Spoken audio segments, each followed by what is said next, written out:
It is a great honor and a great pleasure to welcome Ambassador Wendy Sherman to the Albright Institute. It is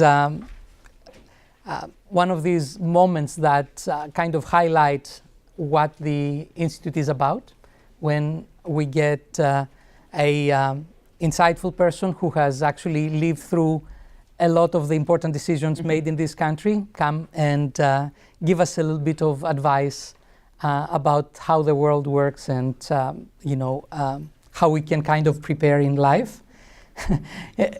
These are very talented students who are thinking about their future, and I suspect that once somebody sees your resume, feels immediately a little bit of intimidation. You have done so many things. You started as a social worker, you became director of Emily's List, you became director of Maryland's Office of Child Welfare, founding president of Fannie Mae Foundation. You moved into politics and you became a counselor in the United States Department of State. You were involved into a couple of very important negotiations with nuclear powers. You were doing work with the North Korea agreement, and later on you were the chief negotiator in the Iran nuclear deal. So I cannot avoid by thinking, how on earth did you do all of this? Well, good morning. First of all, it's great to be with you all, and a real honor to be part of the Albright Institute. I've known Secretary Albright for decades, not as long as Winnie and Susan, who are sitting in the back here as part of this, because they were here at Wellesley with the Secretary. But she and I have been girlfriends. We have been business partners. I have worked for her when she was Secretary of State. We conspired together during presidential political campaigns. And I'm just really thrilled that the Albright Institute exists, and thank Joanne and Takis for asking me to come be part of this. So you all are really privileged. Looking at the speakers that you had, Sally Yates and I are friends, and when we were having a little bit of a hard time, I sent her an email, and poor woman had lost her assistant, and so she'd lost her entire schedule. Those of us who have had support staff only understand thoroughly how impossible our lives are when they disappear. I've been fortunate enough to have worked with the same right hand, my work spouse, Margot Morris, for almost 25 years now, who's come in and out of the public and private sector with me, and talking about how important relationships are. My life wouldn't exist without my family and without Margot. And you've met my family. So you've seen the best of the Sherman-Stokes family already. Now you get me. So I'm really honored to be here. If I have one big message for you all, it's I wish you an unexpected life. One of the things that I learned when I went to Harvard in residence for a semester right after I left government, and it is true here at Wellesley, and it was true when I started at Smith. I didn't finish at Smith, but I started at Smith. Sorry, Smith, Wellesley. What can I say? You all did everything perfectly to get here. But that's not how life is. And what I found at Harvard, and I bet is true here too, is that you all stopped taking risks a long time ago. Because people told you have to do this and this and this and this to get into Wellesley. And you probably expect that if you do this and this and this, then everything in your life will work out. Life comes at you. You don't control it. That's the good news, because opportunities come to you that you never would have expected. My initial training is as a social worker, as a community organizer, but I joke that I have continued to be a social worker. My caseload has just changed. It went from child welfare to the world. And the clinical skills I learned have been very helpful with members of Congress and dictators. So what I would say to you is get a core set of skills, whatever they are, doesn't matter. And then you can take that core set of skills and take it wherever you go. So I took it first to child welfare, then I took it into politics. I ran campaigns. I ran the campaign for Barbara Mikulski, the first Democratic senator ever elected in her own right to the U.S. Senate. I took it to presidential politics. And then through an incredibly serendipitous moment, I ended up working for Warren Christopher as Secretary of State. I was at home one night. I'll tell you this one story, then I'll stop. I was at home one night having some friends over for dinner, which I love to do. My husband generally cooks Italian food. We were having dinner. I got a phone call from a political friend, Tom Donilon, who then was a partner in a law firm, O'Melveny and Myers. And one of his business partners on the West Coast, whom he did not know, really, Warren Christopher, was going to become Bill Clinton's first Secretary of State. And Tom said, Christopher would like to see you tomorrow, which was Martin Luther King's birthday. I said, really? You know, I was a partner in a Democratic media firm. I was making television ads to help Democrats get elected. And he said, yeah. I said, okay. So I went in and saw Warren Christopher. And he said, several people have recommended, and if the president would agree, for you to be the Assistant Secretary for Legislative Affairs. That's the person who's in essence the lobbyist for the State Department. And I said, well, if you want someone who knows everything there is to know about national security and foreign policy, I'm probably not the person. I know some because you can't work and live in Washington, do political campaigns, not learn something. I have this computer brain of a husband who had been a journalist for 20 years and wrote about trade and international economics, so we talked about these things, but I wasn't an expert.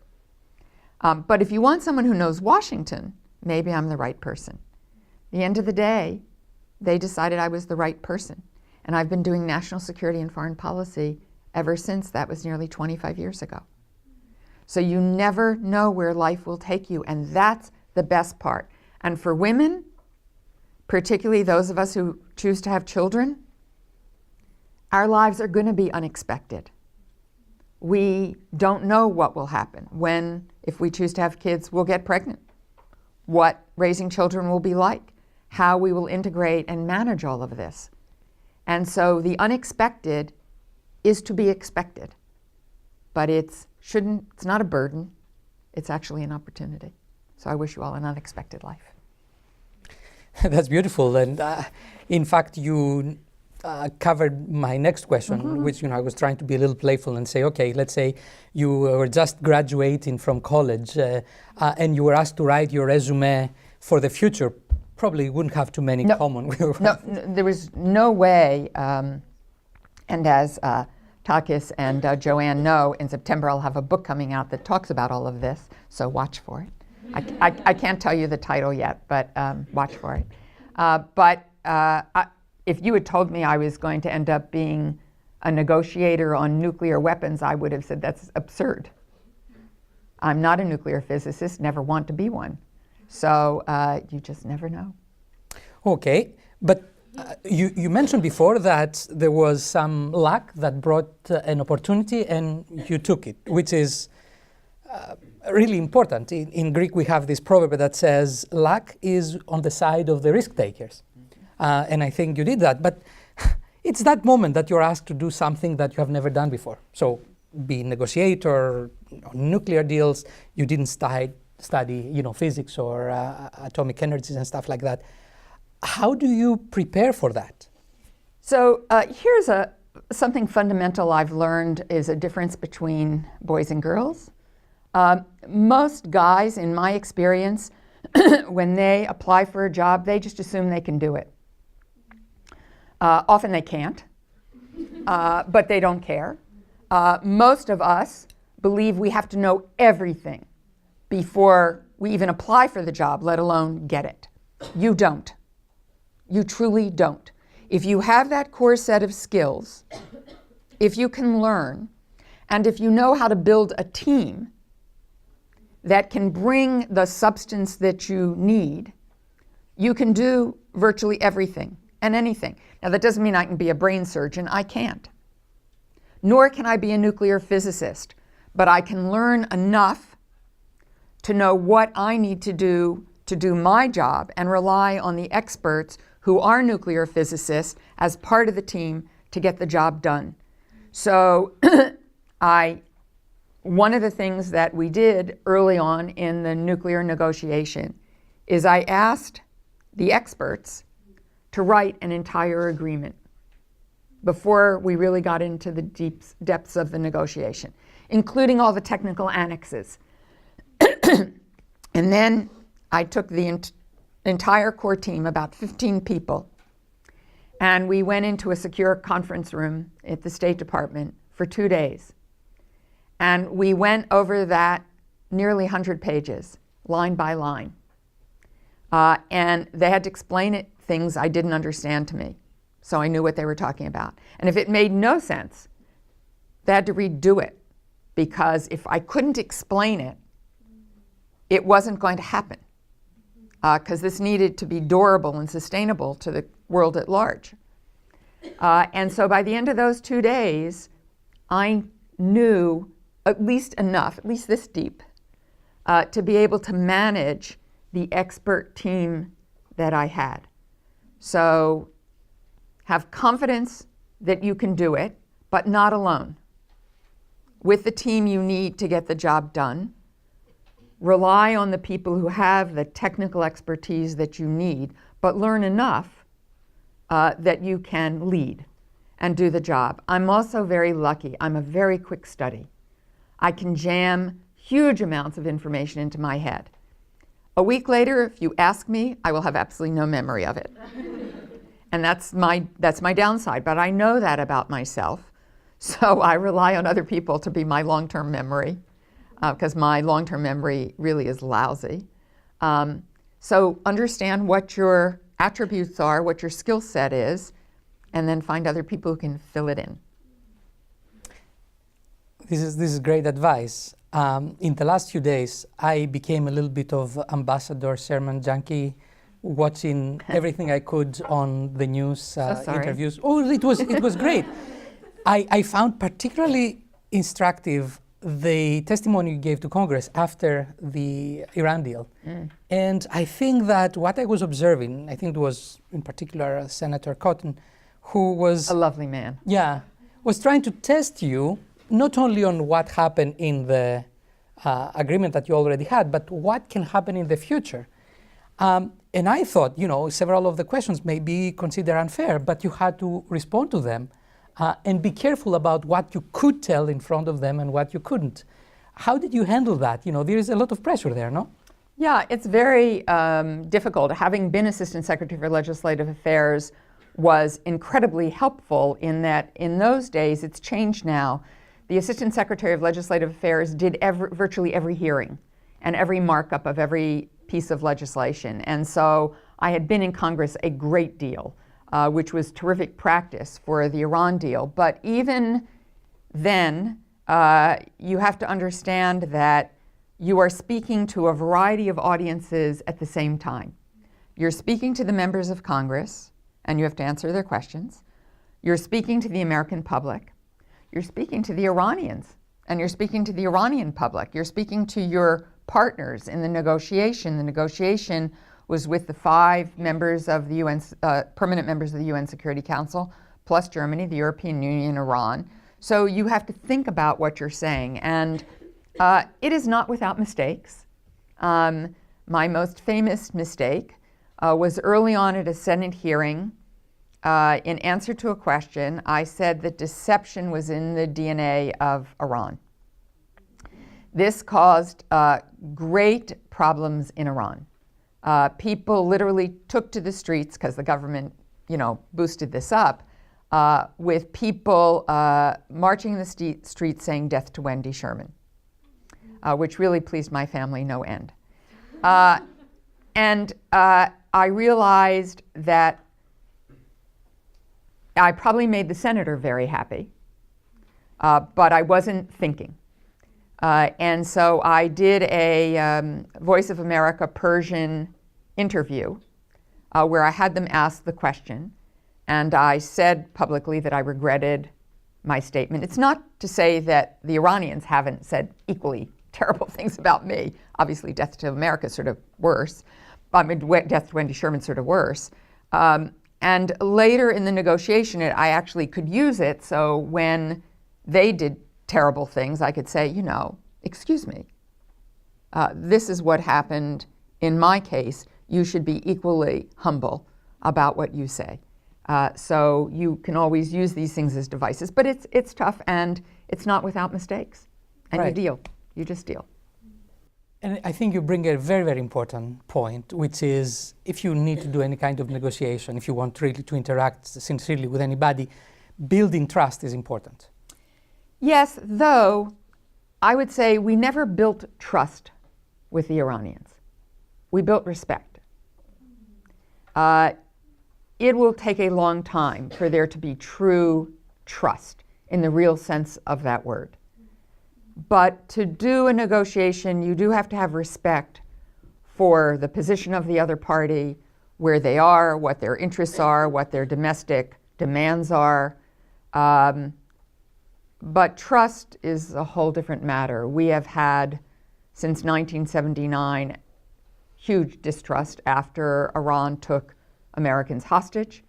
But what people don't understand always is that the Iranians have trust that goes back to 1955 when the United States and Great Britain, using our intelligence services, knocked off the elected Prime Minister Mossadegh of Iran because we didn't like that they were going to nationalize the oil interests of Great Britain. So the Iranians see it as first principles on their side that we undermined their democracy, and it didn't begin with our hostage taking. It began with what we did to them. Right. People have long memories and focus on a particular thing, and in this case, indeed, you cannot blame them for feeling untrusted that early in their recent history. But when you're doing some negotiation, you need somehow to, as you say, be expected that your words have some value. And if you promise something, it happens. Yes. You know, I'm a computer scientist, as you know, and usually one of the things you do in grad school is you write programs to play games. And you need to assume that the computer player is as smart as possible. They will always do the best decision, because if the human makes a bad decision, the computer can take advantage of it. I would like to transfer that now into today's politics. How good an idea is, when you do negotiations, to be, let's say, unpredictable, to behave and promise one thing one day and promise another thing the other day, and then you completely change your position thinking that that might maybe intimidate your opponent? I think that this president seems to have this style, thinking that it gives him an advantage. Do you think that it works that way? You know, I think there's a time in a negotiation as a tactic to be unpredictable, but that's a tactic. That is not an approach, a stance, a way of being. If you are unpredictable as a way of being, which our president likes to be, it leaves you with no respect, no reliability, and no credibility. I think, you know, this goes back to the madman theory of President Nixon, but that was used as a tactical advantage with China, not as a way of being, and was more of a private threat by Kissinger than a public stance on a daily assault basis, which is how President Trump likes to approach things. So do I think there is some value to President Trump saying to North Korea, you know, don't test me, we might use our nuclear weapons? Yeah. I believe that a credible threat of force is necessary for successful diplomacy in many cases. Not in all cases, but in many cases. But a credible threat of force in service of diplomacy is not what the president is doing. What the president is doing is what he did transactionally in negotiations to get a better deal to build a building It's very transactional, and negotiations are not just bilaterally transactional. They are many pieces of a puzzle on a chessboard, or as I said during the Iran negotiations constantly, this is a Rubik's Cube. The press would say to me all the time, what are we at 90%? Are we at 40% of the way there? And I'd say, no, it is we will either get it or we won't. You can get 99% of the way there, and the last click of the Rubik's Cube does not fall into place, and you have no deal. You have no deal. So it is getting those multiple pieces, which have many layers, to click into place at the same time. And if you move one piece, then everything else moves. And so I think the president is quite reductionist in his approach to complex international negotiations. And needless to say, the stakes are different. When you build a building, if you can't get the zoning, if you can't get the financial backing, you just go on and build another building. And those people who might have bought into your building go live someplace else. If you don't get an Iran nuclear agreement, you might get an Iran that builds a nuclear weapon, can project power into the Middle East in ways that are even worse than the way they project power today, and put the entire world's security, including the United States of America, at risk. The stakes are a little different. How true, how true. And I think we have seen a little bit of this contrast if we are thinking about the negotiations that were conducted in the late 1990s with North Korea. You were part of the negotiating team. And then there is a change in government in the US. The Bush administration comes in, and the people that are handling the situation decide to freeze all negotiations, in some sense kind of throwing away so many years of diplomacy.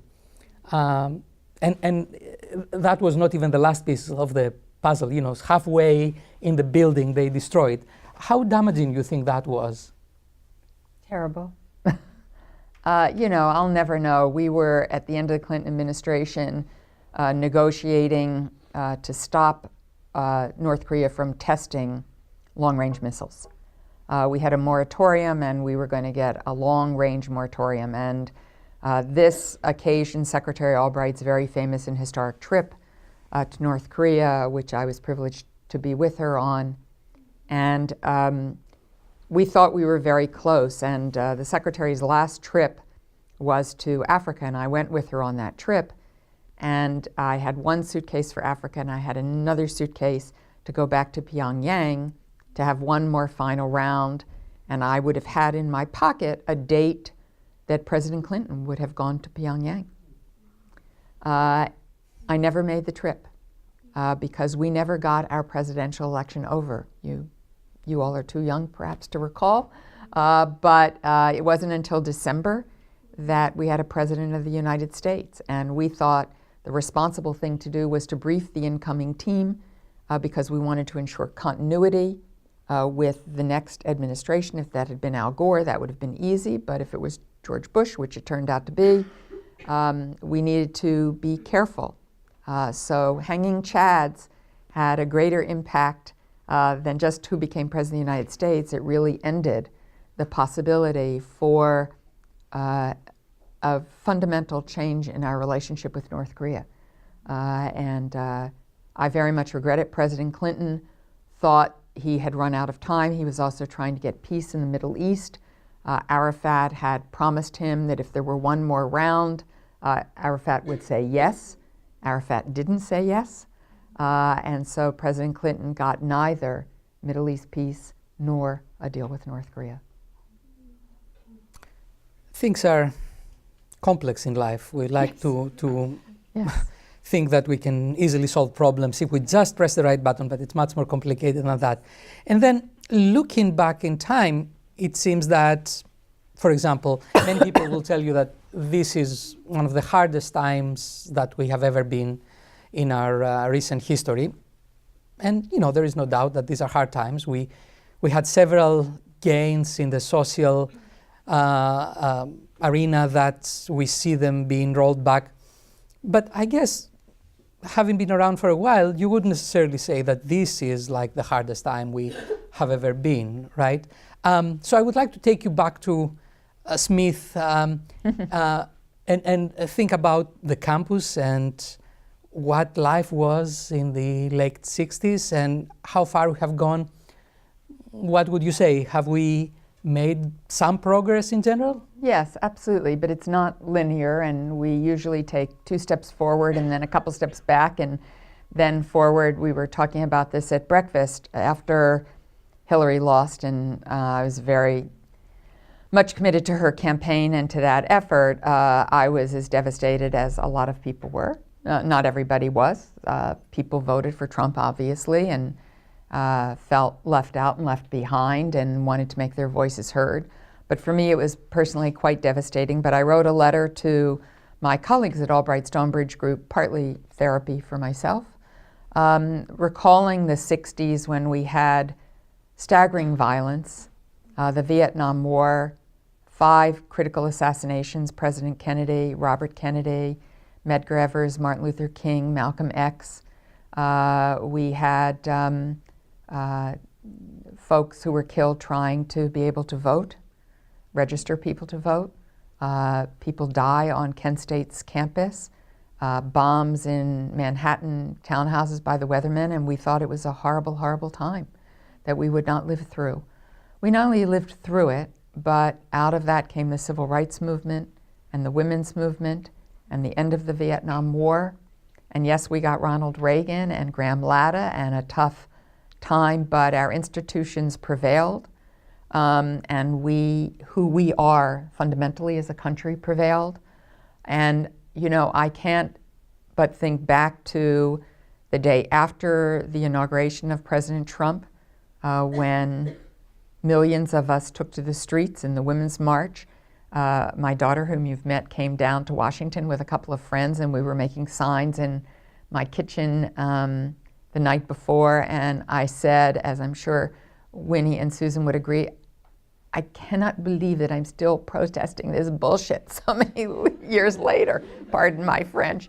And so my daughter said, well, that has to be your sign. I said, well, I'm enough of a public figure, I don't think the sign can say bullshit, but it did say, I can't believe I'm protesting this BS so many years later. So yes, it's exhausting, and I wish we weren't still doing it, but we went on the march, and the same thing happened yesterday. I actually babysat my younger grandson so my daughter could take my 4-year-old grandson to the march in Cambridge. Yeah, she's got 2 little ones, 2 little boys besides, which is interesting. So, so we, you know, that energy, that potential, the fact that Emily's List the year before this last election had 1,000 women who wanted to be trained to run, and now have had over 23,000 women who want to be trained to run. That's just fantastic. Now, a lot of those women are going to not run. A lot of them are going to run and lose. But it is a sense of purpose and civic engagement and activism. And so besides saying, I wish you an unexpected life, I wish you to take risks, I wish you to take whatever passion you have and become an activist for it. I think this is a perfect time to end this short discussion with such an optimistic message. Thank you so very much, Ambassador Sherman.